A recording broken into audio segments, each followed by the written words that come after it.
Merci de cette invitation, merci de cette présentation. Alors d'abord, sur cette invitation, je suis très touché parce que c'est le point de départ de quelque chose. Alors vous savez, pour les conférenciers, c'est un peu le cauchemar d'aller intervenir quelque part et puis d'avoir toujours l'impression que peut-être il ne se passera rien après, que les petites graines qu'on a essayé de semer ne vont pas trouver le moyen de germer. Alors évidemment, il y a toujours des petites graines qui germent chez les uns ou chez les autres, mais là, avec le projet que vous avez de travail sur plus d'une année, je crois qu'il y a de bonnes raisons d'être optimiste, compte tenu de tout ce que j'ai entendu. J'ai entendu des choses, moi, qui me plaisent beaucoup. J'ai entendu parler d'accompagner, de marionnettes, de dessins, d'expositions de quartier, une partie explicative, une partie expressive. Donc tout ça est vraiment de très bon augure. Alors merci aussi d'avoir rappelé ma thèse en bande dessinée. Alors pour ceux qui peuvent trouver que c'est un peu étrange de faire une thèse en bande dessinée, alors vous pouvez maintenant y avoir accès puisque elle a été numérisée par la Bibliothèque interuniversitaire médicale, la BIUM. Donc vous tapez BIUM et vous tapez mon nom après et vous y aurez accès. Alors elle a été numérisée parmi les 500 grandes thèses de l'histoire de la médecine, donc j'étais évidemment très flatté et donc vous pouvez aller voir si c'était justifié par vous-même. Alors, merci aussi d'avoir rappelé la pétition que j'ai lancée contre la télé pour les bébés. Et je veux tout de suite lever une ambiguïté parce que ce slogan que j'ai lancé et qui a été depuis beaucoup repris, ce slogan « Pas d'écran avant 3 ans », c'est un slogan qui porte aussi à ambiguïté, donc on va en reparler. Il ne s'agit pas du tout de dire que la télévision serait un produit toxique pour les bébés. Si des parents regardent la télévision avec leur bébé près d'eux et avec un verre d'alcool dans la main, si les parents mettent un peu d'alcool dans le biberon de l'enfant, oui, ça c'est un produit toxique. Mais que les parents laissent le bébé regarder la télévision avec eux, ça ne va pas l'empoisonner, ça ne va pas l'intoxiquer. En revanche, ce slogan « Pas d'écran avant 3 ans » veut tout simplement dire qu'avant 3 ans, il y a toujours mieux à faire pour un bébé que de regarder la télévision. C'est-à-dire qu'à un moment ou un autre, il est amené à être à côté pendant qu'elle marche, ne serait-ce que parce que les parents la regardent, mais dès que les parents ne la regardent plus, ça serait une erreur de la laisser allumer pour le bébé, et ça serait une erreur encore plus grande de croire qu'il y aurait des programmes adaptés au bébé qui pourraient favoriser le développement du bébé si on le met devant. Donc pas d'écran avant 3 ans, vous voyez, c'est un slogan qui a eu le mérite de mobiliser les médias, les imaginations, mais c'est un slogan aussi qu'il faut absolument nuancer parce que sinon il risque très vite d'être incompris et de provoquer une réaction de rejet du genre mais c'est pas réaliste et hop, après on remet le bébé en pensant que ça lui fait du bien alors qu'encore une fois ça ne lui fait jamais du bien. Alors dans tout ce que je vais vous dire, je vais être amené quand même à envisager 2 domaines très différents l'un de l'autre, c'est l'enfant avant 3-4 ans et l'enfant entre 4 et 7 ans. Donc comme je vais vous dire des choses assez différentes pour ces 2 tranches d'âge, je vous donne quand même 2 fils rouges que vous allez pouvoir suivre dans tout ce que je vais vous dire. Le premier de ces fils rouges, c'est le fait qu'il faut écarter 2 jugements trop péremptoires. Le premier jugement qu'on entend un peu moins maintenant, mais qu'on a beaucoup entendu il y a quelques années, consistait à dire, de toute façon, avec les écrans, les enfants en savent plus que nous, donc c'est pas la peine de vouloir leur expliquer quoi que ce soit, et après tout, c'est la nouvelle culture, donc ils s'en débrouillent, ils grandissent avec, et ils apprennent à la gérer. Donc ça, c'est la position de justification du retrait parental. Et puis à l'autre extrême, on a la position qui consiste à dire « pauvres enfants, la télévision les prend en otage, ce sont des victimes, il faut les tenir à l'écart ou alors les briefer, leur donner des explications, faire en sorte qu'ils regardent la télévision comme une sorte d'ennemi dont il faudrait toujours se méfier. » Alors ces 2 positions extrêmes sont évidemment aussi fausses l'une que l'autre, et vous allez voir qu'en fait, avec la télévision, avec les écrans en général, bien qu'à cet âge-là, on ne parle pas beaucoup des jeux vidéo, mais on commence quand même à en parler, avec les écrans en général, vous allez voir que tout est une question de moment, Tout est une question de quantité et tout est évidemment une question d'accompagnement, hein, comme ça a été dit il y a quelques minutes. Alors le deuxième fil rouge que je vais suivre et que je vous encourage à suivre avec moi, c'est le fait que dans votre travail, hein, dans mon travail aussi, il est très important de ne pas culpabiliser les parents, là vous le savez, et il est très important de ne pas condamner les mauvaises pratiques de manière frontale, c'est-à-dire qu'il est beaucoup plus important d'encourager les bonnes pratiques. La meilleure manière de lutter contre le danger d'envahissement des mauvaises pratiques, c'est de connaître les bonnes pratiques, de les cultiver, de les encourager, d'en faire la défense et illustration. Si vous partez en guerre contre les mauvaises pratiques, eh ben, vous risquez que beaucoup de parents ne vous écoutent plus et ils vous écouteront plus, mais ils continueront à vous laisser parler, vous inquiétez pas. Mais ils fermeront leurs oreilles et tout ce que vous direz glissera sur eux comme l'eau sur les plumes d'un canard. Donc c'est très important de repérer les bonnes pratiques, on essaiera d'en voir quelques-unes, et de les encourager. Hein. D'ailleurs, on peut dire que c'est la même chose par rapport aux enfants. Là, je vous le dis par rapport aux parents, mais c'est la même chose par rapport aux enfants. Quand on est parent, quand on est éducateur de jeunes enfants, il faut aussi encourager les bonnes pratiques pour couper l'herbe sous le pied des mauvaises. Donc aussi bien avec les enfants qu'avec les adultes, leurs parents, ne culpabilisons pas et encourageons plutôt tout ce qui peut l'être, c'est-à-dire tout ce qui peut détourner des mauvaises pratiques et tout ce qui peut permettre d'utiliser les nouvelles technologies pour ce qu'elles ont de meilleur en évitant ce qu'elles ont de pire. Alors j'en arrive maintenant à ce que je vous disais tout à l'heure, avant 4 ans, après 4 ans.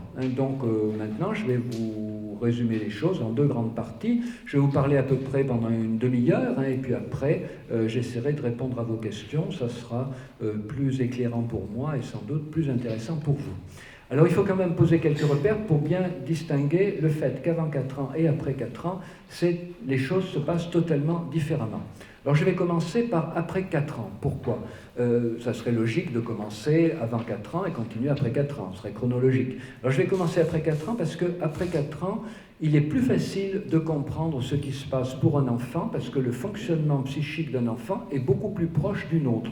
Donc en commençant à parler de ce qui se passe après 4 ans, on s'avance sur des terrains plus familiers, hein, plus familiers, plus faciles à comprendre parce que ça renvoie à notre propre expérience.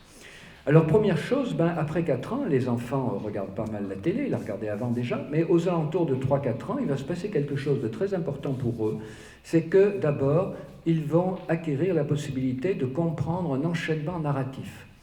Avant 3 ans, vous montrez les 10 premières minutes du film Bambi, par exemple, à un enfant. Je ne parle pas de la suite, parce que la suite est terrorisante, comme chacun sait, mais simplement les 10 premières minutes. Les 10 premières minutes, vous savez tous l'histoire. Hein. Il y a un hibou qui ulule et il informe les autres animaux qu'un grand événement est arrivé. Donc les autres animaux courent tous dans la même direction et ils vont voir la maman biche qui a accouché d'un petit faim. Eh bien, ça, c'est ce que vous voyez, vous, quand vous êtes adulte et que vous regardez Bambi. Un enfant de moins de 3 ans, il voit un hibou qui ulule, il ne sait même pas que c'est un hibou, d'ailleurs il ne sait pas qu'il ulule, enfin il voit un gros oiseau pousser des cris, il voit des tas de petits animaux courir dans tous les sens, parce que comme des fois les animaux courent filmés d'une manière et d'autres fois d'une autre manière, il ne comprend pas qu'ils courent forcément dans le même sens, et puis après, il voit une maman avec son bébé, mais ces 3 événements qui sont pour vous évidents, l'enchaînement pour vous est évident, n'est pas du tout évident pour l'enfant. Et donc, vous voyez déjà, quand l'enfant a 3-4 ans, et 4, 5, 6 ans, la nécessité de familiariser les enfants avec les scénarios. D'ailleurs, on pourra en reparler, mais c'est aujourd'hui un élément très important de l'impact des images. On a entendu dire il y a quelques années que la fréquentation des écrans, la fréquentation des images appauvrirait l'imaginaire. On voit bien aujourd'hui que ce n'est pas le cas. On voit bien aujourd'hui qu'il y a énormément d'adolescents, de jeunes adultes qui ont été des gros consommateurs d'écran et qui ont une excellente imagination visuelle et qui font des petits films qu'ils mettent sur YouTube et qu'on peut trouver sur Internet. Donc, quand un enfant est habitué à entendre lire une histoire et qu'il découvre tout d'un coup un livre imagé sur cette histoire, un film sur cette histoire, là oui, ça lui fiche un coup à son imagination, parce que du coup, il va avoir tendance à imaginer les choses comme il les a vues dans le film ou le livre qu'on lui a montré. Mais quand un enfant a 3, 15, 5 livres sur le Petit Chaperon Rouge, quand il commence à avoir vu 3 films, dont un très humoristique de Tex Avery sur le Petit Chaperon Rouge, eh bien il est bien évident que cela n'appauvrit plus son imagination. Une image appauvrit l'imagination, oui, mais une multiplicité d'images enrichit l'imagination. En revanche, ce qui est un vrai problème aujourd'hui pour beaucoup d'enfants, c'est la construction narrative, et c'est même tellement un problème qu'on le retrouve jusqu'à l'université, des étudiants qui, en effet, sont assez brillants dans la construction de chacune de leurs phrases, qui veut bien dire quelque chose, mais l'enchaînement des phrases, malheureusement, parfois est dénué de toute logique. Et lorsqu'on leur dit, ils ont de la peine à comprendre parce qu'ils sont habitués à fonctionner selon un modèle dans lequel la logique narrative n'est pas mise au premier plan, puisque très souvent, aujourd'hui, quand on voit des feuilletons, des films ou même des dessins animés, c'est beaucoup plus le rythme qui importe, c'est beaucoup plus la force de chaque petit événement et c'est beaucoup moins la cohérence narrative. Donc à partir de 3-4 ans, l'enfant va commencer à construire cette cohérence narrative et évidemment, il va avoir besoin d'être accompagné. À partir de 3-4 ans, l'enfant va aussi découvrir quelque chose qui nous paraît évident à nous, mais qui n'existe pas avant cet âge-là, c'est ce qu'on appelle la possibilité du point de vue.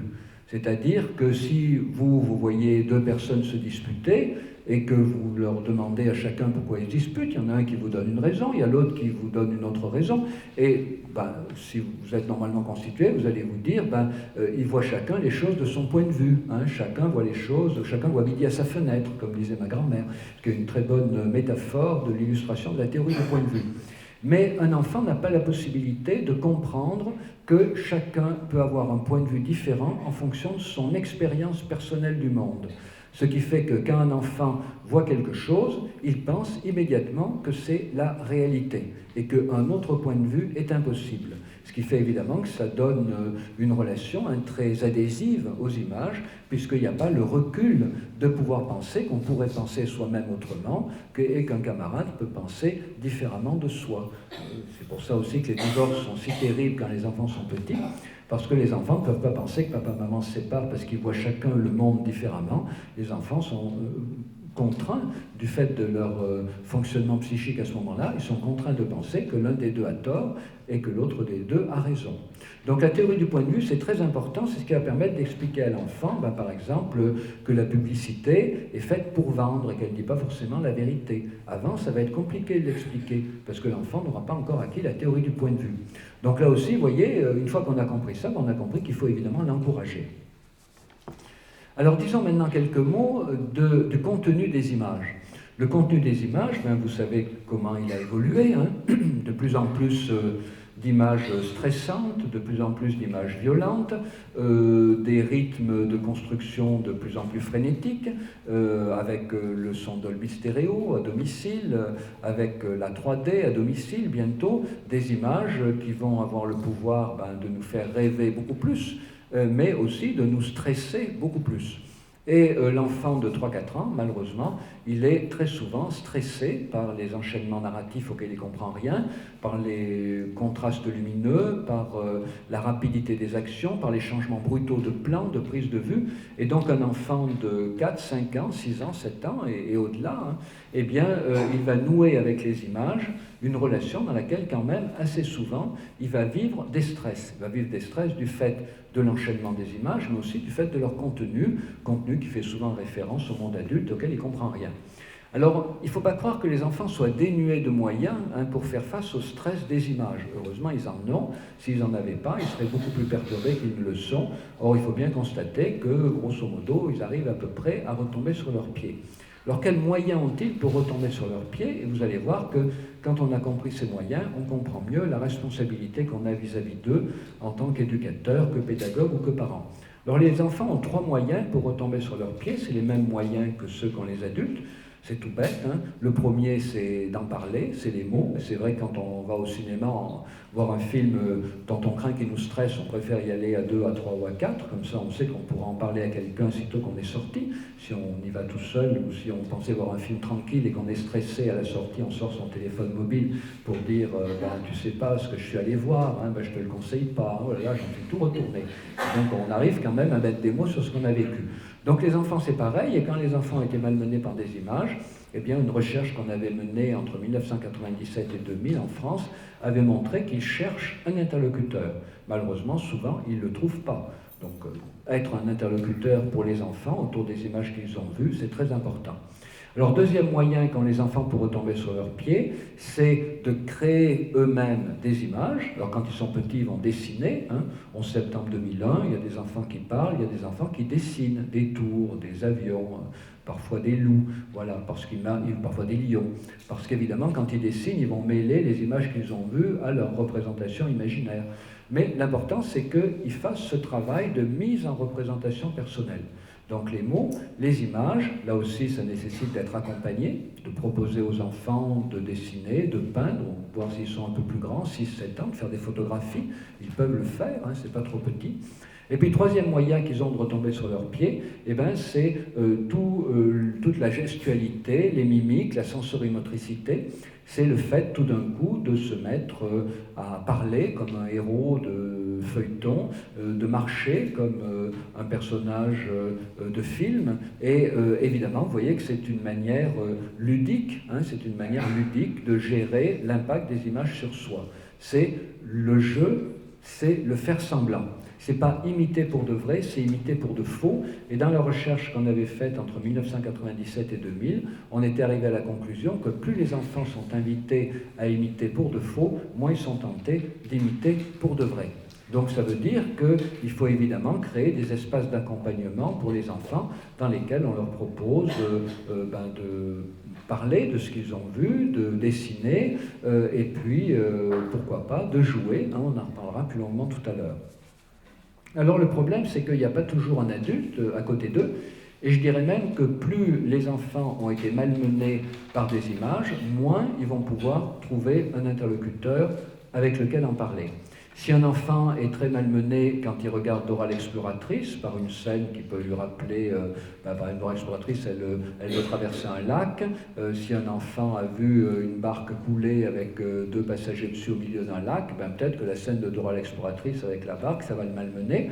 Mais s'il n'était pas tout seul quand il a vu cet accident au milieu du vrai lac, peut-être il pourra en parler à ses parents, probablement même. Il pourra commencer à leur en parler. Si en revanche une fillette de 5 ans voit La femme araignée, ou si un garçon de 6 ans voit le film Sao avec son père, parce que c'est des exemples réels que je vous raconte, le choc, le traumatisme sera tellement puissant que l'enfant aura l'impression que s'il essayait d'en parler à un adulte, il ne pourrait être que puni. Alors évidemment, vous allez me dire, pourtant cet enfant-là, il a regardé avec la caution d'un adulte. Oui, mais tout enfant qui regarde, même avec un adulte, des choses qui le malmènent, se sent culpabilisé en se disant « mon parent me le laisse regarder en n'ayant pas idée du mal que ça me fait tellement de mal que mon parent devrait se rendre compte que je ne devrais pas le regarder, et donc si je lui dis que ça m'a fait du mal, je vais culpabiliser mon parent, et je me sentirai coupable de lui avoir dit quelque chose, qui remette en question sa fonction parentale. Donc l'enfant, plus il est malmené par des images qu'il peut voir avec des adultes, et moins il va en parler. Et s'il est très malmené par des images qu'il voit tout seul, évidemment c'est la même chose, c'est-à-dire qu'il pense là que s'il en parlait, il serait puni de les avoir regardées. Donc, aussitôt qu'un enfant est très malmené par des images, qu'il les ait vues seul avec des copains ou avec un adulte, il va avoir de la difficulté à en parler. Et c'est là que va s'installer un mécanisme qui est commun avec ce qu'on trouve dans tous les traumatismes, mais évidemment il va être moins fort dans le traumatisme d'image que dans les traumatismes de réalité. L'enfant va enfermer au fond de lui tout ce qu'il a vu, mais aussi tout ce qu'il a entendu, et aussi tout ce qu'il a imaginé. Il va enfermer tout ça au fond de lui, et c'est là que ces choses enfermées vont pouvoir commencer à orienter ses comportements, à orienter sa vie. Si vous voulez, en d'autres termes, tous les traumatismes d'image peuvent être dépassés si les enfants ont des interlocuteurs, si les enfants ont la possibilité de mettre en mots, de mettre en images et de mettre en jeu. Mais très souvent, ça n'est pas possible, et donc à ce moment-là, toutes ces images qui les ont brutalisées sont enfermées au fond d'eux-mêmes, et c'est là qu'elles vont commencer à pouvoir orienter leur comportement. Et dans l'étude qu'on a faite entre 1997 et 2000, on s'est aperçu que l'orientation des comportements sous l'effet des images qui malmènent les enfants peut être de 3 types. C'est-à-dire, en fait, il ne faut pas croire que les images qui malmènent les enfants les rendent malmenants. Il ne faut pas croire que les images qui violentent les enfants les rendent violents. Ça, c'est une vision très caricaturale et complètement fausse. Aucune étude n'a jamais montré que les images violentes rendaient les enfants violents. Toutes les études américaines ont tendance à montrer que les images violentes rendent certains enfants plus violents, les enfants qui ont déjà tendance à la violence. La question qu'on s'est posée entre 1997 et 2000, c'est de savoir ce que deviennent les autres, c'est-à-dire tous les enfants qui sont soumis à des images violentes, donc pratiquement tous, et qui ne deviennent pas pour autant plus violents, parce qu'ils étaient déjà portés à la violence, que deviennent-ils ?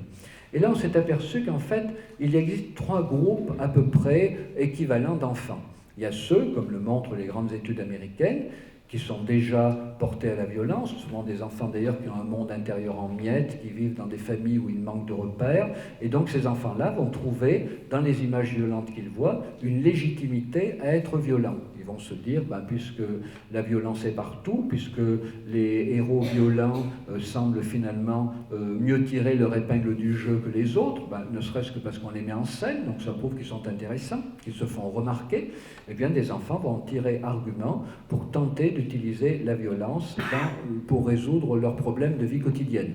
Alors c'est pas pour autant évidemment que ça va marcher, parce que si ces enfants-là ont affaire à des pédagogues, à des parents, des éducateurs qui leur remontent les bretelles, ils vont s'apercevoir que, ma foi, c'est un mauvais choix. Il y en a quand même qui vont persévérer.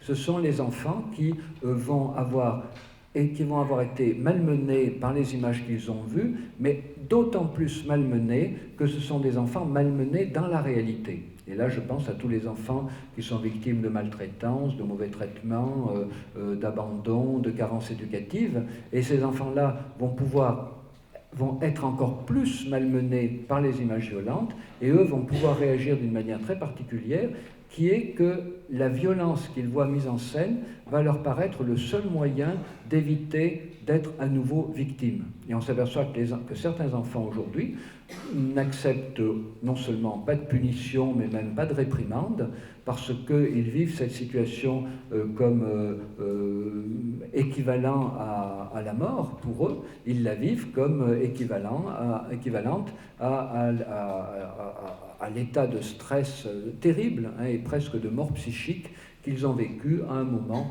où ils étaient maltraités par leurs parents ou par un adulte de la famille ou même par un adulte hors de la famille. Donc les enfants qui vont courir le plus grand risque de développer de la violence par rapport aux images violentes, ce sont ces 2 catégories-là, ceux qui sont sans repère, mais on pourra leur en redonner, et plus grave, ceux qui auront subi des maltraitances réelles et qui vont décider que la violence va leur permettre de se protéger du risque d'être jamais une victime. Évidemment, du coup, ils n'auront aucune écoute pour leurs propres victimes, puisque leur seul but sera d'éviter d'être eux-mêmes un jour dans une situation où ils puissent être victimisés. Donc ça, c'est les enfants qui vont évoluer mal, on peut dire, sous l'effet de l'environnement audiovisuel très violent.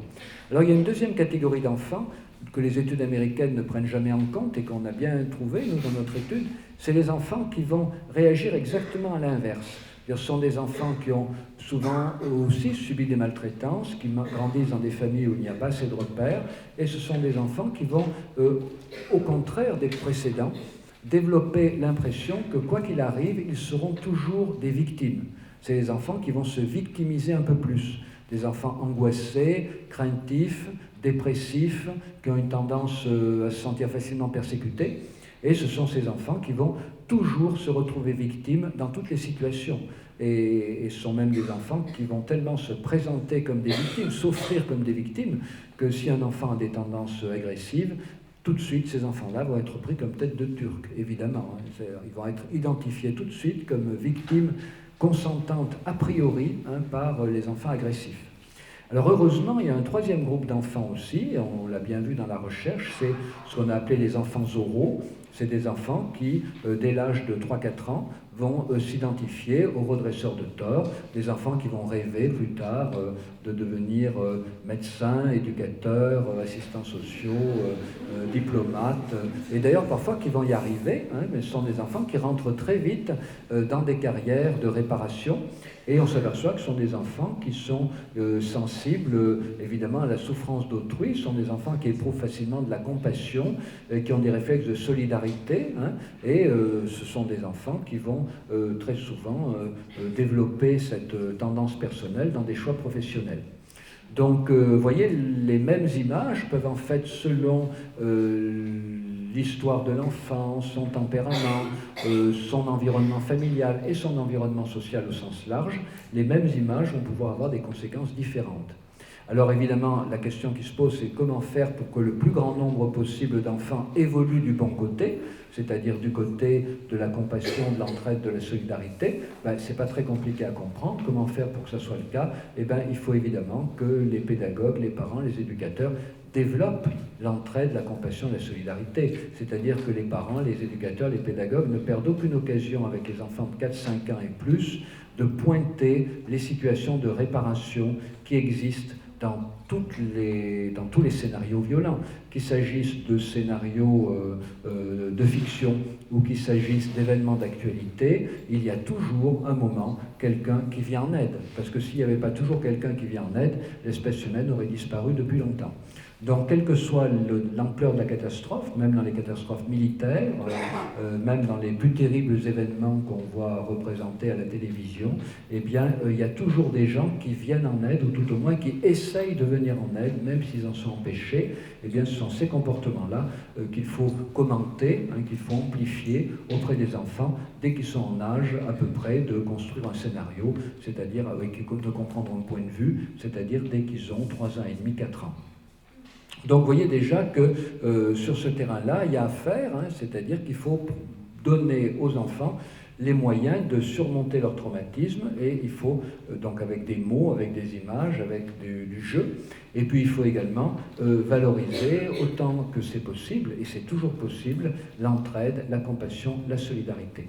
Une manière de leur montrer que même si la réalité peut être absolument inhumaine, il y a toujours une manière humaine de répondre à cette réalité.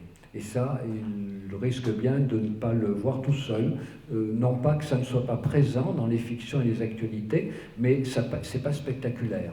Le problème de l'entraide, de la compassion, de la solidarité, c'est qu'elle n'est pas spectaculaire, donc elle est peu médiatisée, et même quand elle est montrée en 3 secondes, alors que la violence, elle, est souvent montrée en 1 minute dans les actualités. Donc c'est très important de le reprendre, hein, et de le valoriser. Même chose évidemment dans les films de fiction. Donc voilà déjà quelques repères pour les enfants de plus de 3 ans et demi, 4 ans, et vous voyez qu'on est en terrain à peu près connu, hein, voilà, symbolisé avec des mots, des images, des gestes, valoriser l'entraide, la compassion et la solidarité, c'est aussi des bons programmes, hein, pour permettre aux adultes de surmonter leur traumatisme d'image, et d'ailleurs c'est des programmes qu'on met spontanément en jeu pour soi-même quand on est malmené par des images. Alors voyons maintenant les enfants de moins de 4 ans, parce que là, c'est très différent. Les enfants de moins de 4 ans ne vont pas être influencés par le contenu des images. Les enfants de moins de 4 ans ne comprennent rien à ce qu'ils voient. J'évoquais tout à l'heure Bambi, mais au moins un enfant de 4-5 ans, il va repérer qu'il y a des marmottes, des lapins, un hibou, voilà. Mais surtout s'il a 5-6 ans. Mais un enfant de 1 an, 1 an et demi, 2 ans, eh ben, un enfant de 4 mois, encore plus, 5 mois, il ne va évidemment pas repérer tout cela. Un enfant si jeune, il n'a aucun repère qui va lui permettre d'identifier ce qu'il y a sur l'écran. Hein, que ce soit un écureuil, un lapin ou un loir, pour vous c'est des animaux, ou un lion, pour vous c'est des animaux qui évoquent des imaginaires différents, hein, la force, la tentation du sommeil, l'épargne, l'écureuil de la caisse d'épargne. Mais pour un enfant, ça n'évoque rien de tout ça. C'est que des taches colorées. Hein. Un lion, c'est jaune-orange, il ne peut pas nommer la couleur, mais il la repère. Un écureuil, c'est à peu près la même couleur, et sur l'écran, l'un est aussi gros que l'autre. Donc, pour un enfant, il n'y a pas de repère de contenu. Avant l'âge de 3 ans, il n'y a pas de repère de contenu. D'ailleurs, des chercheurs américains, Christakis et Zimmerman, ont montré que avant l'âge de 2 ans, 2 ans et demi, toutes les images ont les mêmes effets chez un enfant, c'est-à-dire que vouloir mettre un enfant devant un dessin animé plutôt que devant un feuilleton américain, ben oui, ça fait plaisir à l'adulte, parce que l'adulte se dit, ben, je suis un bon adulte, je tiens compte de ce qu'il peut comprendre, donc j'ai mis un programme pour lui.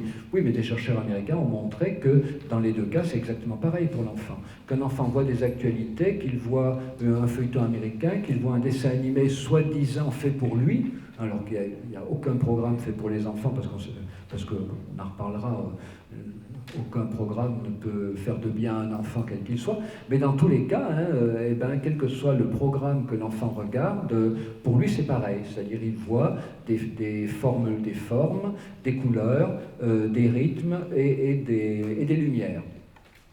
Alors, vous allez me dire, c'est pas mal finalement, surtout si le rythme est assez lent, ça peut le tranquilliser, ça peut le calmer un peu. Alors, d'abord, il faut quand même constater que très souvent, le rythme n'est pas là.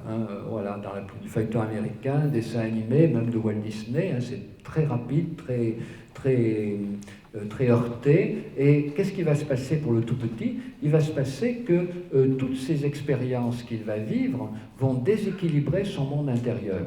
Il faut bien comprendre qu'un bébé, il oscille constamment entre l'équilibre et la sécurité d'un côté et le déséquilibre d'un autre. Vous, votre équilibre, vous l'avez, j'espère, à peu près à l'intérieur de vous.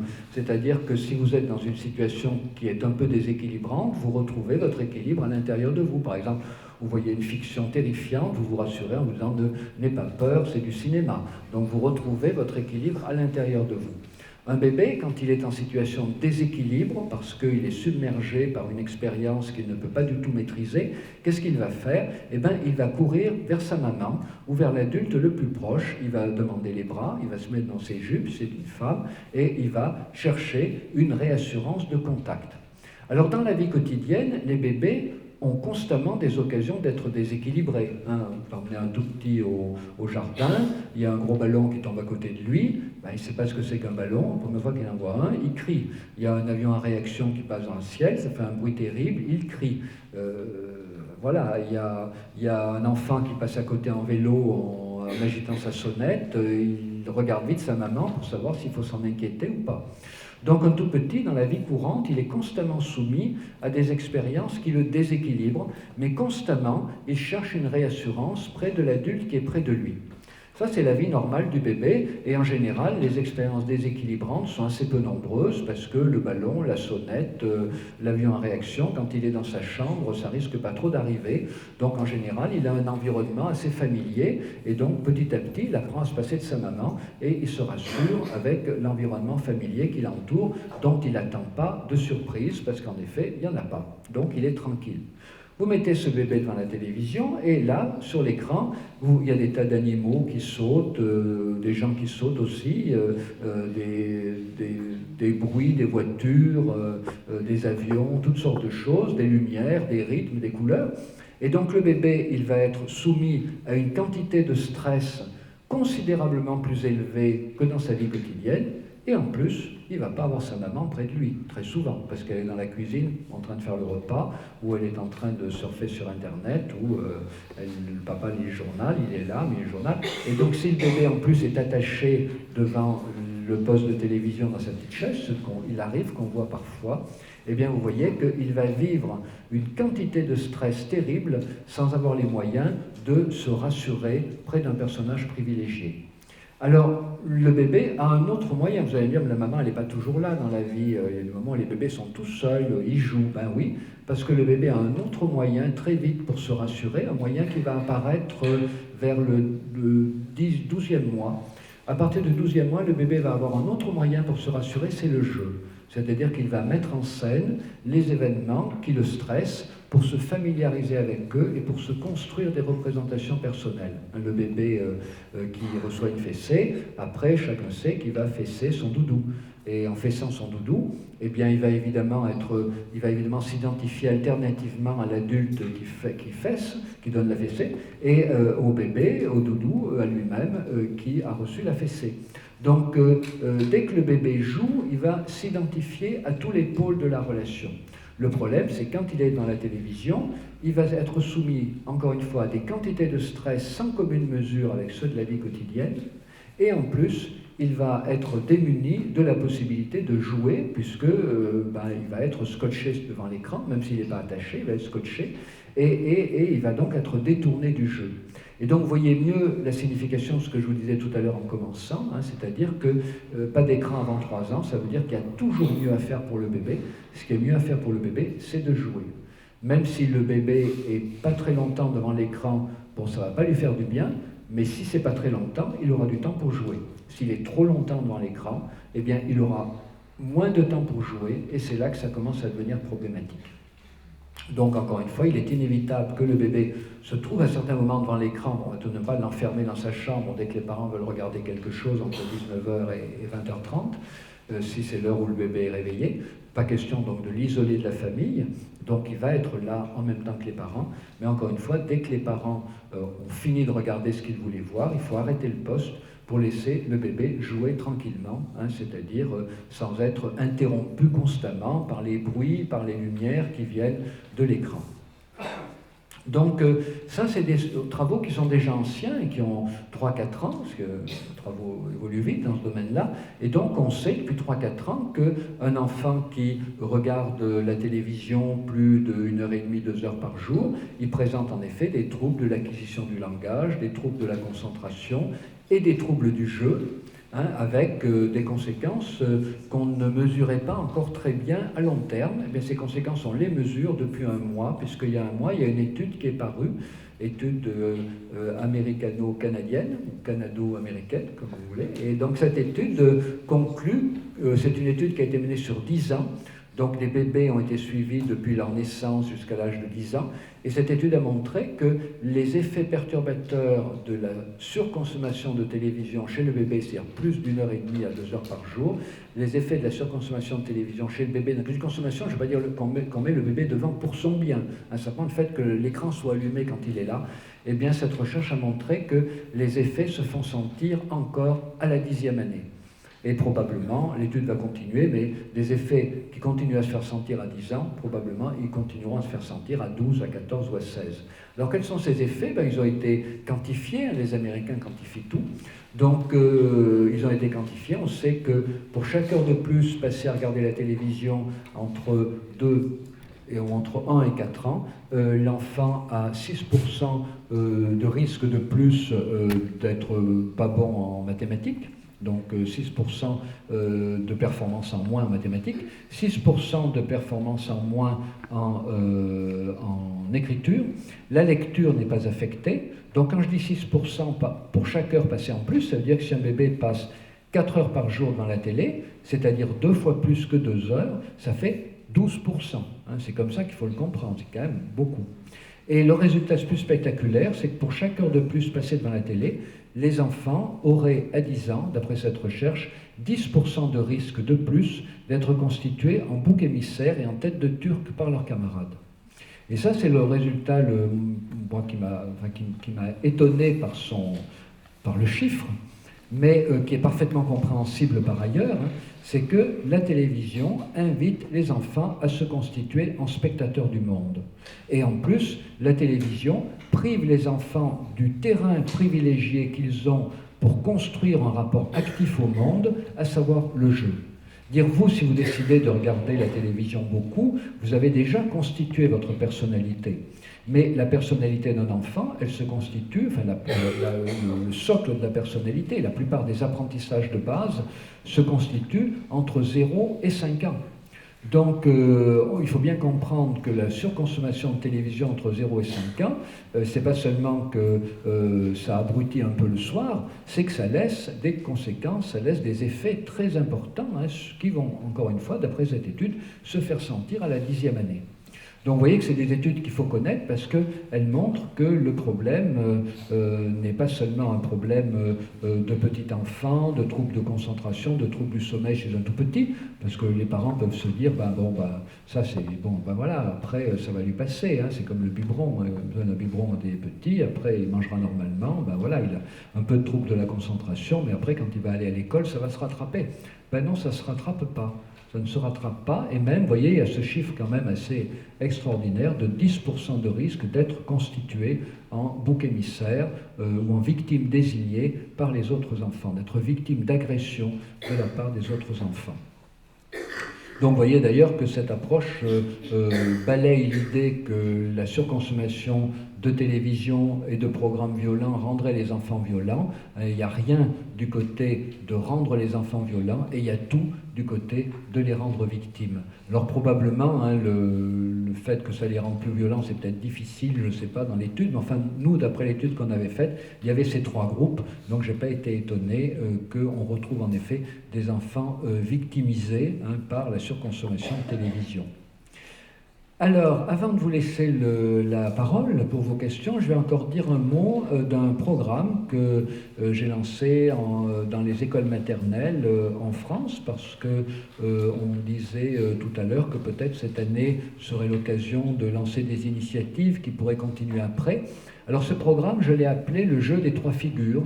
Alors pourquoi le jeu des trois figures? C'est simple à comprendre, hein, après ce que je viens de vous dire. Les trois figures, c'est la figure de l'agresseur, la figure de la victime et la figure du redresseur de tort. Donc jeu des trois figures, je l'avais d'abord appelé le plan B des maternelles. Pourquoi? Parce que vous savez sans doute qu'en France, en 2007, il y a eu un rapport de l'INSERM qui préconisait de dépister précocement les enfants ayant des tendances antisociales, des tendances violentes. Et donc ça, c'était le plan de l'INSERM, et il m'a paru extrêmement important, non seulement de protester contre cette mise en fiche précoce, cette stigmatisation précoce, mais il m'a paru également extrêmement important de proposer autre chose. Si vous voulez, on peut, face à des mauvaises pratiques, encore une fois, même si elles émanent d'un gouvernement, mais peut-être même et surtout si elles émanent d'un gouvernement, on ne peut pas se permettre de plaider le statu quo, parce que les mauvaises pratiques sont en général, malheureusement, inspirées par des bons diagnostics de ce qui ne va pas. Mais ce n'est pas parce qu'on fait un bon diagnostic de ce qui ne va pas qu'on fait un bon traitement. Bon, donc là, le diagnostic était bon. C'est vrai qu'il y a beaucoup de problèmes dans les maternelles. Le traitement était mauvais. Vouloir ficher les enfants, les repérer très tôt ceux qui auraient des tendances antisociales, les envoyer chez le psychologue ou le docteur, leur donner des médicaments, ça, je ne pouvais pas être d'accord. Mais le diagnostic, quand même, était bon. Et donc, il fallait proposer quelque chose. Donc, j'ai d'abord proposé cette action sous l'intitulé « Le plan B des maternelles ». Et puis, comme ça parlait pas beaucoup aux gens, j'ai préféré l'appeler le jeu des trois figures. Alors, en quelques mots, ce jeu des trois figures, eh bien, c'est un jeu qui est pratiqué par les enseignants des maternelles, donc en France entre 3 et 6 ans, plutôt d'ailleurs entre 4 et 6 qu'entre 3 et 5, parce que entre 4 et 6, les enfants arrivent mieux à construire un petit scénario. Donc ce jeu est pratiqué une fois par semaine par les enseignants des maternelles en moyenne grande section. Dans ce jeu, les enseignants rappellent aux enfants qu'on va jouer comme au théâtre, c'est le premier temps du jeu. Dans un deuxième temps, les enseignants proposent aux enfants de construire un petit scénario à partir des images qu'ils ont vues. Et là, surprise, on s'aperçoit que la plupart des enfants ont vu des tas d'images qu'on n'aurait pas cru qu'ils aient vues.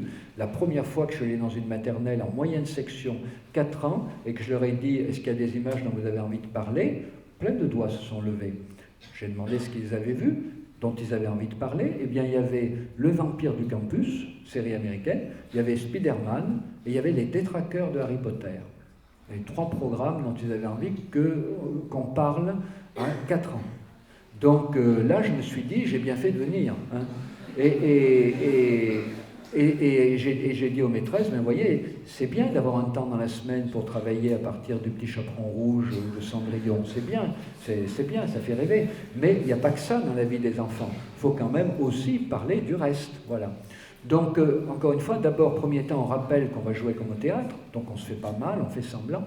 Deuxième consigne, on construit un scénario à partir de ce que les enfants ont vu, avec l'idée qu'il n'a pas besoin d'être compliqué, il suffit qu'il y ait une petite scène dans laquelle il va y avoir un agresseur, une victime et forcément un redresseur de tort, parce qu'on ne peut pas laisser la petite scène se terminer par le fait que la victime reste sans sauveteur. Une petite scène très simple. Au début, les enfants évitent l'agresseur, donc c'est des catastrophes naturelles avec une victime et un sauveteur. Puis petit à petit, ils s'enhardissent et on a agresseur, victime, sauveteur. Donc, après avoir construit ce scénario, troisième temps, on va leur proposer de jouer. Et là, c'est le cœur du jeu, le cœur de ce protocole de jeu de rôle. C'est qu'il va être proposé à tous les enfants qui sont volontaires pour jouer de jouer les 3 rôles, ou les 4 rôles, ou les 5, ça en a 5, hein, tous les rôles en tout cas, successivement. Personne ne peut jouer aucun rôle s'il ne s'engage pas d'abord à les jouer tous. Et on s'aperçoit, et là aussi c'est une surprise, qu'il y a des enfants qui sont toujours volontaires pour jouer les agresseurs, mais qui ne veulent jamais jouer les victimes. Donc il faut vraiment rappeler la règle que chaque volontaire jouera tout en chaque séance. Et puis il y a des enfants qui sont toujours volontaires pour jouer les victimes, mais incapables de jouer les agresseurs. Et on s'aperçoit qu'en cours d'année, eh bien, les enfants qui ne voulaient pas jouer les victimes arrivent à les jouer, les enfants qui ne voulaient pas jouer les agresseurs arrivent à les jouer. Et on s'aperçoit, on a fait des tas de mesures, on s'aperçoit qu'il y a des jeux collectifs qui apparaissent en cours de récréation, et on s'aperçoit que les enfants qui étaient plutôt identifiés à des victimes élargissent leur champ de représentation d'eux-mêmes, que les enfants qui s'identifiaient toujours à des agresseurs se réconcilient avec la partie victime d'eux-mêmes, ils acceptent plus facilement d'être victimes d'une victime symbolique dans une situation de jeu parce qu'ils s'aperçoivent que ça ne les fait pas mourir, et que si ça ne les fait pas mourir dans une situation de jeu, ça ne les fera pas mourir non plus d'être éventuellement punis pendant 10 minutes en classe, hein, sans avoir besoin de se rebeller comme certains le font à chaque fois. Et pour terminer, on félicite tous les enfants qui se sont portés volontaires pour le courage qu'ils ont eu et le fait qu'ils aient joué tous les rôles comme c'était demandé. Et on s'est aperçu encore une fois que ça a vraiment beaucoup d'effets sur le déroulement de la dynamique des classes. Donc je vous en ai dit quelques mots. Alors vous pourrez trouver toutes ces choses dans un PowerPoint qui sera mis à votre disposition. Je pensais éventuellement vous le montrer en parlant, puis finalement je me suis dit non, ça fait un peu scolaire. Mais vous l'aurez à votre disposition, et je vais également faire publier en septembre ou octobre un petit livre sur ce jeu, un tout petit livre, c'est pas grave, le jeu des 3 figures. Donc si ça vous intéresse, vous pourrez y trouver beaucoup de matériel. Voilà, donc vous voyez que ce n'est pas un problème simple, hein, mais enfin, vous voyez quand même qu'il y a des pistes, voilà, et qu'il y a des pistes pour accompagner les enfants, puis il y a aussi des pistes pour accompagner les parents. Donc merci de votre attention. Puis maintenant, si vous avez des questions, je pense qu'il y en a, je vais y répondre. Merci.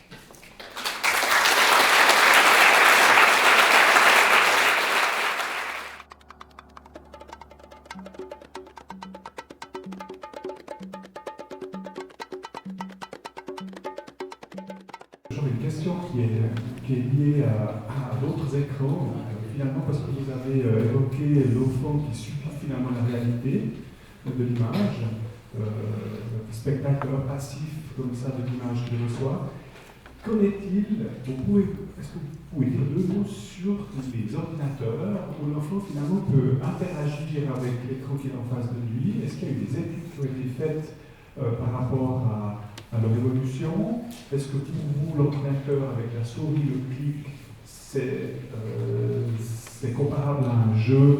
Tout à l'heure on disait il faut que les autres jouent, etc. Est-ce que c'est un jeu comme un autre, ou est-ce que finalement le fait qu'il y ait un écran peut avoir une incidence comparable à cette passivité que vous décrivez tout à l'heure? Oui, alors vous avez raison, parce que les jeux vidéo, soi-disant éducatifs, sont introduits de plus en plus tôt auprès des enfants. Alors, dans l'état actuel de la technologie, les mouvements se font en général sur un plan horizontal et l'image se trouve sur un plan vertical. Les mouvements sont avec la souris ou des touches, et les déplacements des objets se font sur l'écran devant l'enfant. Alors, avant 3 ans, un enfant est très gêné parce que soit il regarde sa main qui est posée sur la souris ou son doigt qui appuie sur le clavier, soit il regarde l'écran et il a de la peine à comprendre la relation entre les mouvements de sa main et l'écran. Donc je pense qu'il vaut mieux pas introduire de clavier-écran avant 4-5 ans. Ceci dit, les choses sont en train d'évoluer très vite, puisque, comme vous savez, il y a des écrans tactiles, et il est bien évident qu'avec un écran tactile, un tout petit va se trouver très à son aise. Hein. Donc, ce que je dis n'est valable que pour le système clavier ou souris et écran traditionnel. Avec les écrans tactiles, on ne sait pas. Mais ce qui est certain, c'est qu'avec les écrans tactiles, l'enfant ne sera pas un spectateur du monde, il va interagir avec une machine, en revanche. Mais après tout, lorsqu'un enfant joue avec un caillou, ou avec un bout de pain, ou avec un Playmobil, ben, il joue aussi, c'est pas une machine très perfectionnée, mais en fait c'est une petite machine, c'est un objet quand même, voilà. Donc moi je pense qu'il peut y avoir des choses très très bien qui s'organisent dans les années qui viennent autour des écrans tactiles, mais enfin aujourd'hui elles n'existent pas encore, hein, et aujourd'hui, je crois qu'attendre 4 ans c'est raisonnable. Alors, il y a un autre problème, c'est les consoles de jeux portables, où là, les doigts sont très rapprochés du bouton, ce qui est, comme chacun sait, puisqu'on la tient et on touche les touches en même temps qu'on regarde le petit écran. Alors, il y a des enfants qui commencent à avoir des consoles portables aujourd'hui, dès l'âge de 4 ans. Là, je pense que ça pose un autre problème. Alors, ils arrivent à les gérer, hein, ça c'est sûr, ils arrivent à les gérer très bien. Mais je pense que ça pose un autre problème, c'est le fait que ça va détourner l'enfant d'autres activités. N'oubliez pas qu'entre 0 et 5 ans, l'enfant doit faire l'apprentissage du jeu. Et je dis bien l'apprentissage parce que jouer, c'est pas donner. Jouer, c'est un effort. Et vous savez, on dit toujours que les enfants sont très occupés. Ils sont très occupés à jouer. Regardez un enfant jouer, vous verrez, il est très concentré. Et d'ailleurs, c'est pour ça qu'il ne faut pas laisser la télé allumée quand un enfant est en train de jouer, parce qu'il n'arrive pas à se concentrer suffisamment pour mener son jeu jusqu'au bout. Ça, c'est Tiffany Pempek, un autre chercheur, qui a montré ça. C'est que si un jeune enfant joue sur le tapis du salon avec la télévision allumée près de lui, eh bien, ses périodes de jeu sont beaucoup plus courtes parce qu'il est constamment distrait dans son jeu. Et Tiffany Pempek, par ailleurs, se réfère à des travaux des gens anciens qui montrent que plus les périodes de jeu chez un tout petit sont longues, mieux c'est de bon augure pour son avenir, et plus les périodes de jeu d'un tout petit sont courtes, plus c'est préoccupant pour son avenir cognitif, intellectuel, affectif, etc. Donc c'est toujours mieux que les enfants aient des longues périodes de jeu pour jouer. Et le problème de la console portable, c'est que si elle arrive à 4 ans, eh ben, elle va arriver au moment où il est essentiel pour un enfant de jouer dans son développement. Alors quand elle va arriver à 6 ans, peut-être que l'enfant va avoir tendance là aussi à l'utiliser trop souvent, mais on aura déjà franchi un cap qui fait qu'un certain nombre de bases du jeu auront été posées. Et ça d'ailleurs on le retrouve même chez des joueurs adolescents. On voit des joueurs adolescents qui jouent à des jeux vidéo, mais qui ont le sens du jeu. C'est-à-dire qu'ils acceptent volontiers de jouer avec d'autres, de jouer à faire semblant, de raconter des plaisanteries quand ils sont en train de jouer, et puis qu'ils retrouvent leurs camarades avec lesquels ils jouent, ils les retrouvent en dehors du jeu, et ils s'amusent, en dehors du jeu vidéo, ils s'amusent. Puis on voit d'autres adolescents qui prennent le jeu très au sérieux, qui n'arrivent pas à plaisanter avec ça, pour lesquels ça devient un véritable pensum, obligation de réussite. Et là, on s'aperçoit que chez les premiers, le sens du jeu a été posé, et chez les seconds, le sens du jeu n'a pas été posé. Donc on s'aperçoit, ça c'est mes travaux moi, qu'à l'adolescence, eh bien, on peut repérer les enfants qui ont eu le temps d'apprendre à jouer et les enfants qui n'ont pas eu le temps d'apprendre à jouer. Et d'ailleurs, ce n'est pas un hasard que très souvent, ces adolescents qui n'arrivent pas à avoir le sens du jeu et qui s'enferment dans des logiques, mortifères avec les jeux vidéo, ce n'est pas étonnant que souvent ces enfants soient décrits par leurs parents comme des enfants qui ont été des gros consommateurs précoces de télévision. C'est pour ça que je dis toujours, la meilleure prévention du jeu vidéo problématique à l'adolescence, eh bien, elle ne se fait pas à 10 ans, elle se fait à 3 ans, ou même elle se fait à 2 ans, ou même à 1 an. Tenez vos enfants à l'écart des écrans, c'est-à-dire des écrans de télévision et des consoles portables entre 0 et 5-6 ans, et probablement ils auront pu construire un sens du jeu qui leur permettra après de se tenir eux-mêmes à l'écart d'usage problématique des jeux vidéo à l'adolescence. Donc vous voyez que là on est vraiment dans une logique de prévention, enfin, vous êtes au cœur, vous qui travaillez avec les tout-petits, vous êtes au cœur d'une logique de prévention à long terme. Hein. Les conséquences de la surconsommation de télévision chez le tout-petit ne cessent pas à 4 ans, ils ne cessent pas à 10 ans, ils continuent bien au-delà. C'est ça qu'il faut comprendre. Alors, par rapport à pas d'écran avant 3 ans, je vous ai expliqué un peu, on vient de parler des consoles de jeux. Moi, j'ai établi une règle qui est très facile à mémoriser. Hein, si vous sortez d'ici sans vous en souvenir, c'est vraiment que vous voulez absolument l'oublier. C'est la règle 3, 6, 9, 12. 3, 6, 9, 12, hein, voilà, c'est une progression arithmétique, je crois. Je ne vais pas dire de bêtises, c'est une progression, voilà. Et donc, 3, 6, 9, 12, ça veut dire 3, c'est pas d'écran avant 3 ans. 6, c'est pas de console de jeu personnelle avant 6 ans. Ceci dit, si vous me dites moi je préfère 7 ans, moi je préfère 8 ans, hein, je ne vais pas vous donner tort. Je pense que c'est encore mieux à 7 ans ou 8 ans qu'à 6 ans. Parce que ça laisse plus de temps à l'enfant pour apprendre à gérer sa vie hein, sans utiliser une petite console, sans utiliser un doudou numérique. Donc c'est plutôt mieux. Mais disons, déjà, si on respectait la règle de 6 ans, ça serait bien, parce que dans beaucoup de familles, c'est encore avant, c'est trop tôt, c'est 4-5. Donc pas d'écran avant 3 ans, pas de console de jeu personnel avant 6 ans, ce qui ne veut pas dire que l'enfant ne puisse pas jouer à des jeux vidéo avant 6 ans. Hein. Il y a des jeux très drôles sur console de salon, ça c'est des bonnes pratiques, hein. Jouer en présence physique, en côte à côte, 1 heure de temps en temps, avec des enfants de 5-6 ans, à la Wii ou à d'autres consoles de salon, c'est vraiment un truc drôle, voilà, on rigole, surtout quand il ne fait pas beau dehors, hein, qu'on ne peut pas sortir, c'est vraiment très agréable. Mais pas de console de jeu personnelle avant 6 ans. Alors, pourquoi 9, 3, 6, 9, 12 ? Parce que 9, c'est l'âge où l'enfant arrive à peu près à savoir lire et écrire, et c'est un âge en général où il va commencer à aller sur Internet parce qu'il peut commencer à se repérer. Beaucoup d'enfants seront allés sur Internet avant. À mon avis, c'est une erreur, parce que intuitivement, ils vont quand même trouver beaucoup de sites problématiques pour eux. Donc il vaut mieux qu'ils y aillent à partir du moment où ils auront au moins le repère de la lecture et de l'écriture. Et il vaut mieux qu'à cet âge-là, 8-9 ans, ils y aillent accompagnés par un adulte.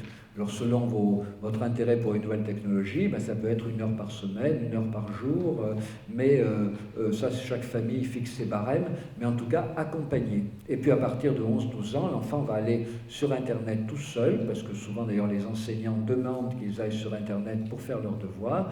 Il vaut mieux qu'un logiciel de contrôle parental, mais sachez que c'est jamais efficace à 100%, et donc il faut surtout créer un climat de confiance pour que l'enfant, ma foi, ait envie de parler de ce qu'il y trouve.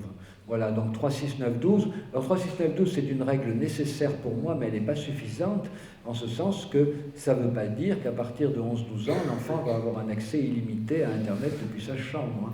Ou ça ne veut pas dire qu'à partir de 6 ans, il aura la possibilité de jouer à sa console portable autant qu'il voudra.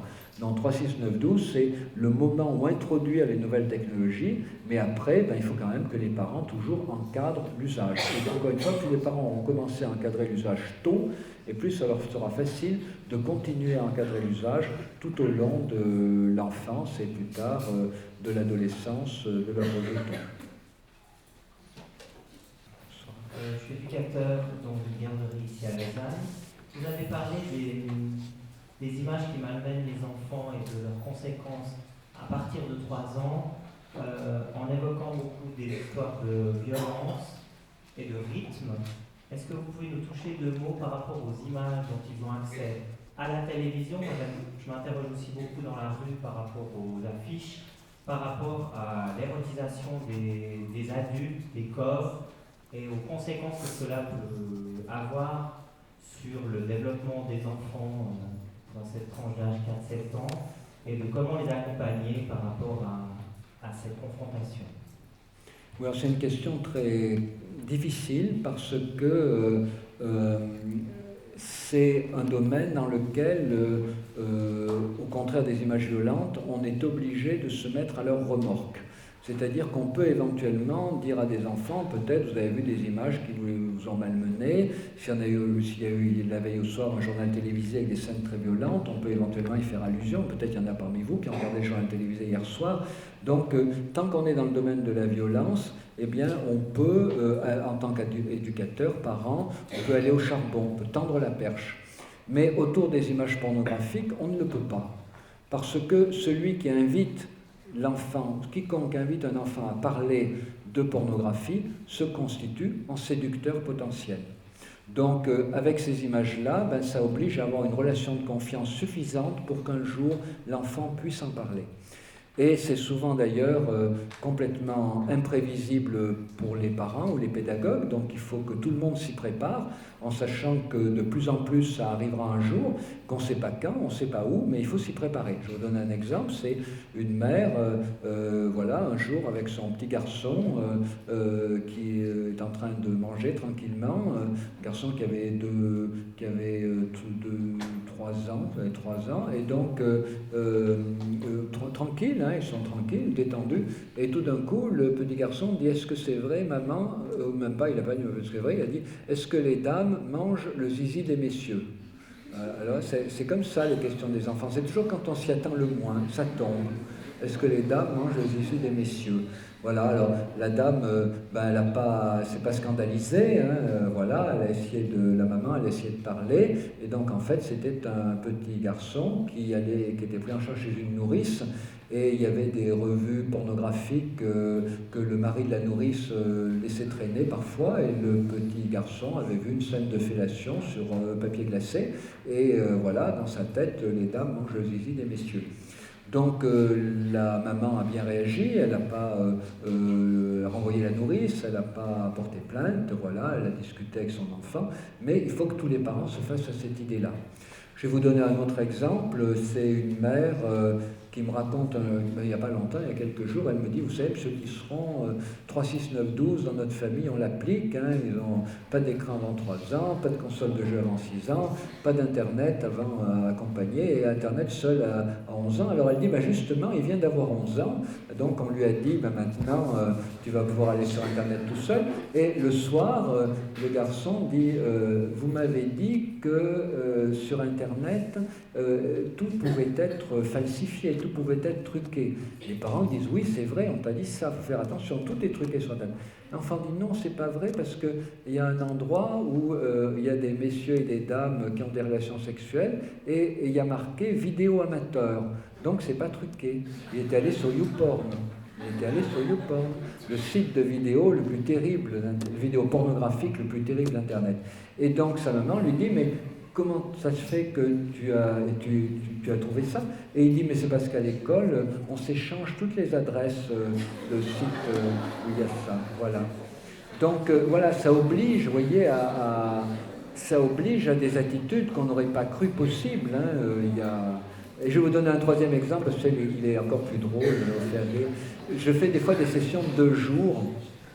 Et pendant ces sessions de 2 jours de formation, donc d'éducateurs, de pédagogues, comme ça dure 2 jours, à la fin de la première journée, je dis, ce soir, vous allez rentrer chez vous, dans votre chambre d'hôtel, beaucoup un ordinateur portable, connexion Internet dans l'hôtel, je leur dis, vous allez faire des travaux pratiques. Donc je leur dis, il y en a parmi vous qui vont aller voir Second Life, parce qu'il faut quand même l'avoir vu, et puis vous nous en parlerez demain. Il y en a qui vont aller voir World of Warcraft, un jeu en réseau en ligne, c'est gratuit les 15 premiers jours.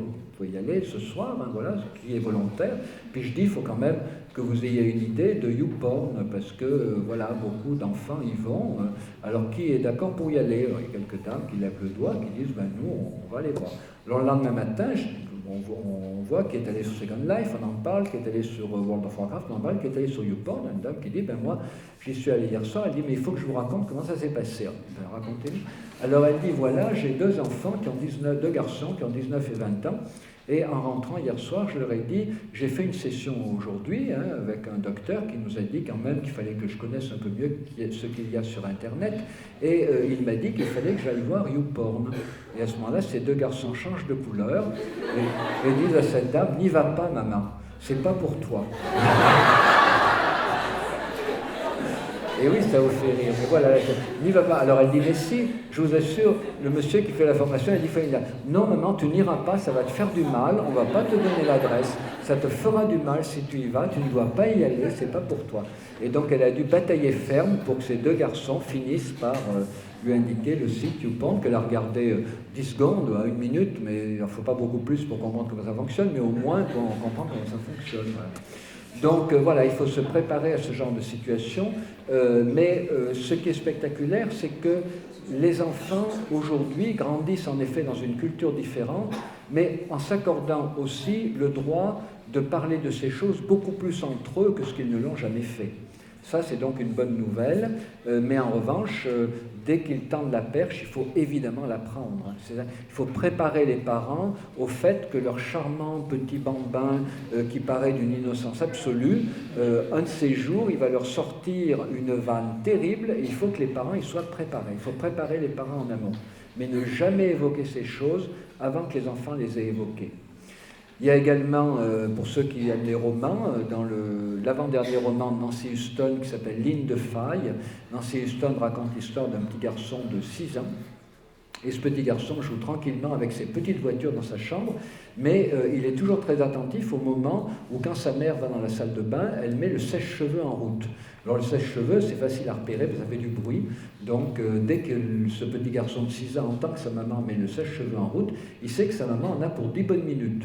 Alors il se précipite sur l'ordinateur qui est dans le salon, ou plus. Alors il se précipite sur l'ordinateur qui est dans le salon, parce que l'ordinateur est dans le salon, parce que les psys disent qu'il faut qu'il soit dans le salon.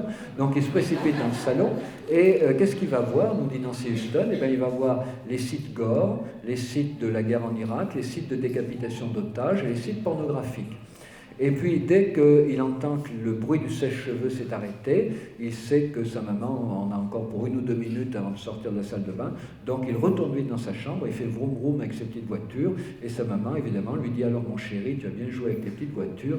Et il dit « Oui, maman. » Voilà. Ça, c'est Nancy Huston qui nous le raconte dans Ligne de faille. Alors, en mettant l'enfant à 6 ans, à mon avis, elle exagère un peu, mais à 8, 9, 10 ans, c'est quand même quelque chose aujourd'hui qui se banalise, et à 10-11 ans qui est absolument banalisé.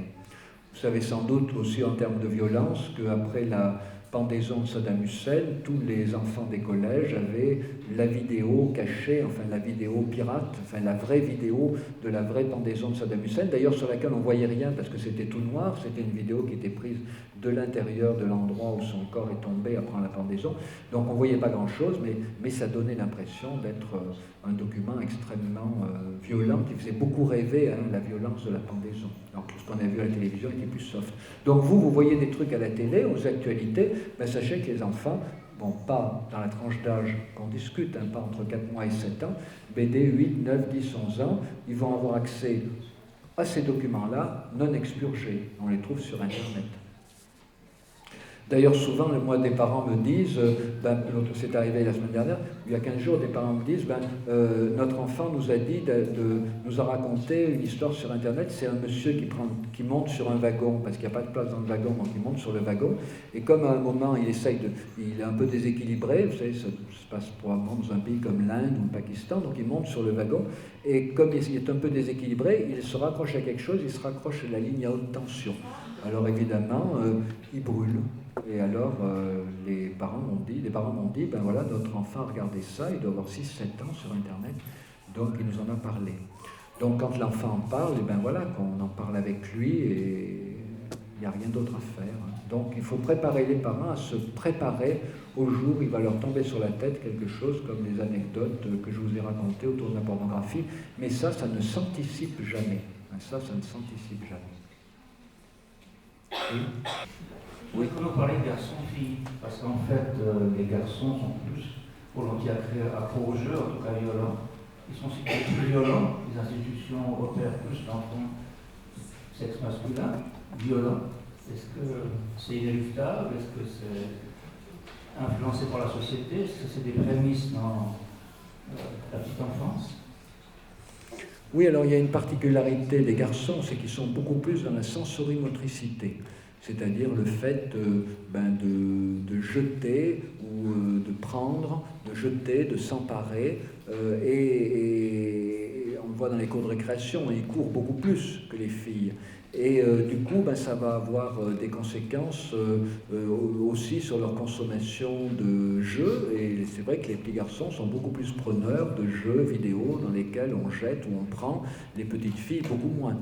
Alors pour les enfants pour les enfants de 6, 7, 8 ans, on s'est aperçu de ça avec la sortie du jeu Nintendog. Beaucoup de jeux sur console sont des jeux où on tire, on a un vaisseau spatial, on tire sur des ennemis, enfin sur d'autres vaisseaux spatiaux, on a un fusil, etc.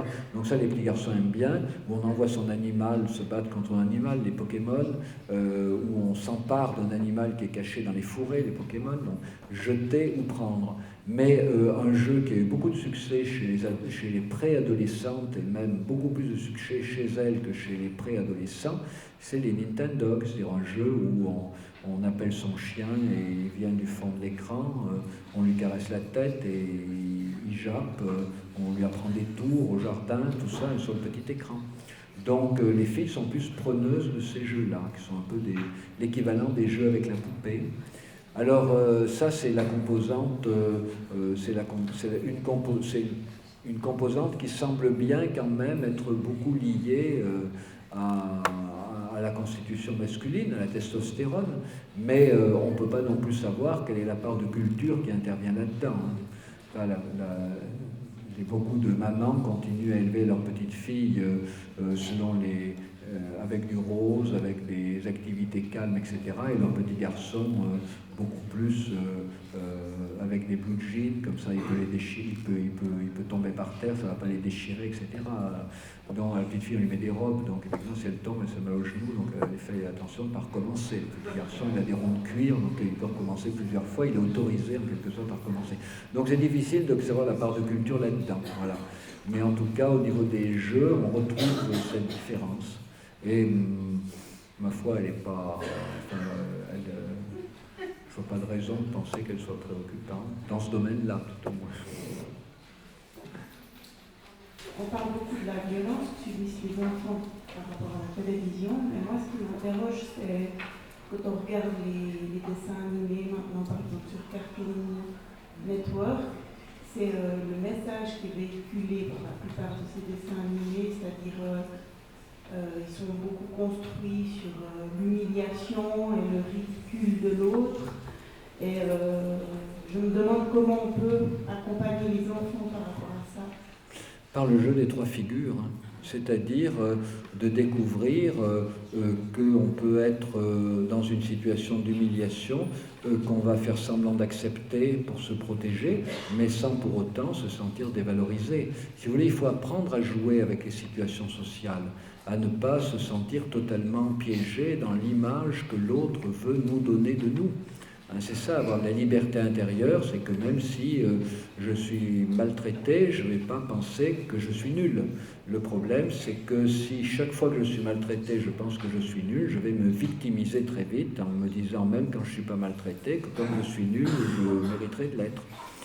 Voilà, donc il faut apprendre aux enfants à jouer avec ça, c'est-à-dire à comprendre que c'est des situations qui ont une règle et qu'on peut accepter. On peut d'abord jouer tous les rôles. Il y a des situations où quand on est humilié, il vaut parfois mieux l'accepter, parce que si on est humilié par 3 malabars, si on essaye de se révolter, on risque de le payer très cher. Donc, il y a des situations où il faut accepter, et puis en revanche des situations où ça vaut la peine de le refuser et de se révolter. Mais c'est jugé au coup par coup. Si vous voulez, le grand problème de la télévision pour les bébés, c'est qu'elle va les enquister très tôt dans un registre identificateur exclusif. Je n'ai peut-être pas assez parlé de ça, mais quand un bébé, quand un tout petit joue, pourquoi c'est si important le jeu? Parce qu'un enfant joue, je vous l'ai dit, il joue tous les rôles. Je lui ai pris l'exemple de la fessée, mais j'aurais pu vous prendre l'exemple d'un chevalier et du dragon. Alors, l'enfant tient le chevalier dans la main droite, il tient le dragon dans la main gauche, et s'il tape le dragon de la main gauche avec le chevalier de la main droite, tantôt il s'identifie au chevalier qu'il a dans la main droite, et tantôt il s'identifie au dragon qu'il a dans la main gauche, puisque c'est deux parties de lui, forcément. Et quand il joue la police qui poursuit les voleurs, c'est la même chose. Il est à la fois la voiture et la police qui poursuivent, et les voleurs qui sont poursuivis. Quand en revanche, donc là il apprend à jouer tous les rôles. Quand en revanche un enfant jeune regarde la télévision, dans 3-4 ans et même un peu au-delà, il est souvent tellement malmené qu'il va essayer de reconstruire des repères intérieurs en s'identifiant à celui des personnages qui lui paraît le plus lui ressembler. Et comme à cet âge-là, il n'a pas vraiment une idée de qui il va finalement toujours s'identifier à celui des personnages qui lui paraît le mieux correspondre à ce que ses parents attendent de lui. Ce qui fait que si des parents élèvent un enfant en pensant qu'il est plutôt un suiveur, il va plutôt s'identifier au suiveur de manière répétitive. Et si des parents élèvent un enfant plutôt avec l'idée qu'il est un battant, eh bien cet enfant-là va plutôt s'identifier au battant dès qu'il verra un programme auquel il ne comprend rien, mais dans lequel il voit bien qu'il y en a un qui tape sur les autres. Ben, il va plutôt s'identifier à l'agresseur qu'à la victime. Voyez. Et donc, du coup, on s'aperçoit que le problème de la télévision, chez le tout petit, c'est qu'elle va enquister les identifications précoces, et donc elle va empêcher l'enfant, elle va réduire chez l'enfant sa marge de liberté intérieure. Il ne va pas pouvoir jouer tous les rôles. Il ne va pas être comme quand il joue celui qui poursuit, ou bien celui qui est poursuivi, ou celui qui frappe, ou bien celui qui est frappé. Il va pas être, à la fois celui qui est poursuivi et celui qui poursuit, ou bien celui qui frappe et celui qui est frappé, mais il va être totalement celui qui est poursuivi, ou bien celui qui est poursuit, ou bien celui qui frappe, ou bien celui qui est frappé. On est dans le ou bien, on n'est plus dans le à la fois. Et donc cet enquistement, c'est ce qu'on va essayer de dégeler avec le jeu des trois figures, en invitant les enfants à jouer tous les rôles. Et je vous dis, ma grande surprise quand j'ai commencé, c'est que les enfants, dès l'âge de 3-4 ans, ils ont déjà des profils très marqués. Il y en a qui veulent bien toujours jouer les agresseurs et jamais les victimes, il y en a qui veulent bien jouer les victimes et jamais les agresseurs, et pourtant ils ont que 3 ans. Donc ça prouve qu'il y a déjà un enquistement. Or ça, quand on en discute avec les enseignants, c'est vrai que c'est nouveau pour eux. Le fait aussi que quand les enfants jouent, vous savez, ils font plus qu'on faisait dans l'ancien temps. Pousse, on change. On faisait beaucoup ça dans le temps. Pousse, on change. On arrête, on change. Pousse, on change. Ça, on ne connaît plus ça. C'est-à-dire quand les enfants commencent à jouer en prenant certains rôles, ils continuent. Ils ne changent pas de rôle. Donc c'est contre ça qu'il faut lutter. Pour leur redonner de la liberté identificatoire, donc liberté intérieure. J'ai appris quelque chose aujourd'hui j'avais jamais pensé à ça, parce que quand vous dites que c'est important de raconter l'histoire avant, parce que dans notre logique d'adulte, on ne raconte pas l'histoire avant, en tout cas moi, en disant on va laisser l'enfant ou la personne découvrir l'histoire. Et vous avez dit, une des préconisations que vous formulez, c'est de raconter l'histoire avant. Est-ce que vous pouvez en dire un peu plus? Oui, alors on ne va pas forcément raconter la fin, mais au moins donner quelques repères qui permettront à l'enfant de flotter sur les images, de ne pas être complètement immergé dedans. D'avoir quelques repères qui lui permettront quelques tournants. D'ailleurs, je dis souvent aux parents, avant d'amener un enfant au cinéma, l'idéal, ce serait que l'adulte ait déjà vu le film. Qu'il ait vu le film et donc qu'il puisse poser quelques repères, au moins qu'il connaisse l'histoire, qu'il ne raconte pas la fin, mais qu'il puisse poser quelques repères sur l'histoire. Enfin, l'histoire, comme on l'a racontée par les journalistes, souvent, quand on y est, on s'aperçoit que ce n'est pas trop l'histoire qu'on voit soi-même. Donc, il vaut mieux avoir vu soi-même, quand c'est possible, c'est mieux. Et puis, c'est bien aussi d'avoir vu soi-même parce qu'on a pu repérer les moments qui sont les plus déstabilisants pour l'enfant. Et c'est toujours bien d'y être attentif parce que quand on s'aperçoit qu'un enfant est au cinéma avec des adultes, quand il est déstabilisé, il va tout de suite regarder l'adulte pour voir comment l'adulte réagit. Et quand l'adulte semble indifférent, l'enfant risque d'en déduire que être adulte, c'est ne rien ressentir, c'est ne pas avoir peur, c'est ne pas frémir, voilà, c'est être insensible. Et donc le risque, c'est qu'un enfant qui va au cinéma avec un adulte, qui évidemment ne va pas être très ému en voyant un dessin animé, cet enfant-là va en déduire qu'être adulte, c'est ne rien éprouver, donc il va s'efforcer de ne rien éprouver non plus. Donc quand on raconte le petit scénario, ça peut être bien de dire à l'enfant, puis tu verras, il y a tel moment, ça m'a fait drôlement plaisir, ou ça fait plaisir quand on voit ça, ou à un moment ça fait peur. Bien montrer à l'enfant que les émotions qu'il va éprouver, c'est pas parce qu'il est petit, c'est pas parce que c'est un bébé, c'est parce que le cinéma, c'est fait pour nous faire éprouver des émotions. Donc c'est normal d'en éprouver. Mais aujourd'hui, beaucoup trop d'enfants grandissent avec l'impression qu'être grand, c'est ne rien éprouver. Parce que tout simplement, les parents regardent le journal télévisé en famille et ils envoient des tas d'horreurs qui tordent les boyaux de l'enfant. Et l'enfant regarde les parents qui continuent tranquillement à manger ou à parler des voisins ou du temps qu'il fait. Et donc l'enfant a l'impression qu'être adulte, c'est être capable de ne rien éprouver, même devant les pires spectacles d'horreur. Si vous voulez, le problème de la position du parent, c'est qu'il doit à la fois dire qu'il éprouve des émotions et les montrer un petit peu et les dire, mais qu'il ne doit pas non plus être submergé par ses propres émotions, parce que ça engagerait l'enfant à les éprouver aussi. Donc c'est pour ça que l'idée, c'est de nommer les émotions quand on en éprouve, mais de ne pas s'empêcher d'en éprouver, et même si on n'en éprouve pas, et qu'on voit un truc affreux, de dire quand même que, voilà, que c'est pénible, même si on n'en est pas chaviré, dire quand même que c'est pénible. Si vous voulez, parler d'un film avec un enfant, c'est pas en parler comme un adulte, c'est pas la même logique. Malheureusement, beaucoup de parents isolés traitent un peu leur enfant comme un partenaire adulte. Donc, du coup, les dés sont enfin, la logique relationnelle est complètement biaisée. C'est dommage. Mais bon, dans la mesure où vous êtes des professionnels, vous avez la possibilité de rétablir un peu les choses, quoi. Parce que les enfants, c'est très important pour eux, les professionnels. Vous savez bien, hein, c'est vraiment l'instance correctrice du milieu familial. Et pour certains d'ailleurs, les éducateurs, les professionnels sont même plus importants que les parents. Parce que des fois les parents se disqualifient assez vite comme partenaires de relation. Ils ne sont pas attentifs, ils ne sont pas à l'écoute, ils ne sont pas curieux de ce que fait l'enfant. On lui pose toujours la même question tous les jours, qu'est-ce que tu as mangé à l'école à midi? Et donc du coup, il y a des enfants qui écartent vite leurs parents comme interlocuteurs possibles.